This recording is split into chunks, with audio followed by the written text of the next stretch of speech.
ദിവസങ്ങൾക്ക് മുന്നേ എടുത്ത് വെച്ചൊരു വീട് ഇപ്പോൾ ഇവിടെ ഇടാമെന്ന് കരുതി. വേറെ ഒന്നുമല്ല കേട്ടോ, നമ്മളെ സുട്ടപ്പന് പിന്നെയും വയ്യാതായിട്ടുണ്ട്, അമ്പടക്കുട്ടന്.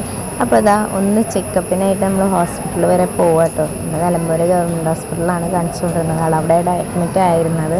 അപ്പോൾ നമ്മളൊന്ന് വയ്യാതായപ്പോൾ കൊണ്ടുപോയി കാണിച്ചതായിരുന്നു. അപ്പോൾ 2 ദിവസം ആളെ കൊണ്ട് നടന്നു, ശ്വാസം മുട്ടലും ബുദ്ധിമുട്ടായി. അപ്പോൾ ഇതാ നമ്മൾ കാണിച്ച വിടുവൽ നമ്മൾ കുറച്ച് നേരം ആവിയൊക്കെ പിടിച്ച് നല്ല ശ്വാസം മുട്ടലുള്ളതുകൊണ്ട് ശ്വാസം മുട്ടൽ കുറയാൻ വേണ്ടി ഇഞ്ചക്ഷനൊക്കെ വെച്ചു. പക്ഷേ ആസ് യൂസൽ പതിവ് പോലെ തന്നെ അവന് കുറഞ്ഞില്ല. അപ്പോൾ നമ്മൾ അവനെ സ്ഥിരം വിസിറ്റ് ചെയ്യുന്ന MES മെഡിക്കൽ കോളേജ് ഹോസ്പിറ്റലിലേക്ക് വിട്ടു, പെരിന്തൽമണ്ണയിലേക്ക്. പോയപ്പോൾ നമുക്ക് വലിയ ഫീവറോ കാര്യങ്ങളോ ഒന്നും ഉണ്ടായിരുന്നില്ല. അവിടെ എത്തിയപ്പോഴേക്കും ആളെ ഫീവർ കൂടി, ആകെ കൂടെ നല്ല ബ്രീത്തിങ് പ്രോബ്ലം ആയിരുന്നു, നല്ല ശ്വാസം മുട്ടലുണ്ടായിരുന്നു. ആളെ അഡ്മിറ്റ് ആക്കിയിട്ടോ ഇപ്പോഴും കൂടിയും കുറഞ്ഞ് ഇങ്ങനെ നിൽക്കുന്നു. അതുകൊണ്ടൊക്കെ നമ്മൾ വീഡിയോയും കാര്യങ്ങളൊന്നും ഇടാത്തത്. നമ്മൾ ഓക്സിജൻ്റെ അളവൊക്കെ കുറച്ച് കുറവാണ്. ആൾ പഴയ കണ്ടീഷനിലേക്ക് എന്തായാലും വരുന്നുണ്ട്. എന്തായാലും നമ്മൾ പഴയ പവറോടെ തിരിച്ചു വരും. എല്ലാ കൂട്ടുകാർക്കും ബൈ ബൈ, സീ യു.